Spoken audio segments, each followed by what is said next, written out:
আসসালামু আলাইকুম। বাংলাদেশ সামরিক শক্তি ও সাজোয়াজান উন্নয়নের সাম্প্রতিক বছরগুলোতে উল্লেখযোগ্যভাবে উন্নতি সাধন করেছে। বাংলাদেশের প্রধান উপদেষ্টা ডক্টর মোহাম্মদ ইউনূসের দৃঢ় প্রতিশ্রুতি ও বিনিয়োগের ফলে দেশের প্রতিরক্ষা খাতের সক্ষমতা দিন দিন বৃদ্ধি পাচ্ছে। সাম্প্রতিক সময়ে বাংলাদেশের সেনাবাহিনী আধুনিকায়নের লক্ষ্যে বিভিন্ন পদক্ষেপ গ্রহণ করছে। নতুন সাজোয়াজান, ট্যাঙ্ক এবং উন্নত প্রযুক্তির অস্ত্রশস্ত্র সংগ্রহ করা হচ্ছে। এছাড়া স্থানীয় সামরিক সরঞ্জাম উৎপাদনের জন্য বিভিন্ন পরিকল্পনা হাতে নেওয়া হয়েছে বলে জানিয়েছেন বাংলাদেশের সেনাবাহিনীর প্রধান ওয়াকারুজ্জামান। বাংলাদেশ নৌবাহিনী আধুনিকায়নের পথে এগিয়ে যাচ্ছে। নতুন যুদ্ধজাহাজ, সাবমেরিন এবং উপকূলীয় টহল জাহাজ সংগ্রহের মাধ্যমে সমুদ্র সীমা রক্ষার সক্ষমতা বৃদ্ধি পাচ্ছে। এছাড়াও সমুদ্র নিরাপত্তা ও সামুদ্রিক সম্পদ রক্ষায় নৌবাহিনীর ভূমিকা আরও সুদৃঢ় হয়েছে। বাংলাদেশ বিমান বাহিনীও আধুনিক যুদ্ধ বিমান, হেলিকপ্টার এবং বিমান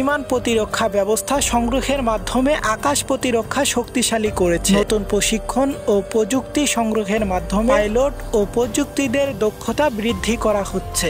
এছাড়াও বাংলাদেশের প্রধান উপদেষ্টা বিভিন্ন দেশ থেকে দেশের শক্তি বৃদ্ধির লক্ষ্যে বিভিন্ন সামরিক অস্ত্র দেশে কালেক্ট করছে। এর মধ্যে রয়েছে অত্যাধুনিক যুদ্ধ বিমান ও পাইলটবিহীন সামরিক ড্রোন। বর্তমান সরকারের অবদান এই উন্নয়নে অত্যন্ত গুরুত্বপূর্ণ। প্রতিরক্ষা বাজেট বৃদ্ধি, আন্তর্জাতিক সহযোগিতা এবং স্থানীয় প্রতিরক্ষা শিল্পের উন্নয়নে বিনিয়োগের মাধ্যমে সামরিক শক্তির বৃদ্ধির এই প্রচেষ্টা সফল হয়েছে। এছাড়া জাতিসংঘ শান্তিরক্ষা মিশনে বাংলাদেশের সক্রিয় অংশগ্রহণ দেশের সামরিক সক্ষমতা ও আন্তর্জাতিক সুনাম বৃদ্ধিতে সহায়তা করছে। সামগ্রিকভাবে সরকারের সুদূর প্রসারী পরিকল্পনা ও বিনিয়োগের ফলে বাংলাদেশ সামরিক শক্তি ও সাজোয়াজান উন্নয়নের উল্লেখযোগ্য সাফল্য অর্জন করেছে, যা দেশের সার্বভৌমত্ব রক্ষা ও আঞ্চলিক স্থিতিশীলতা বজায় রাখতে সহায়তা রাখবে।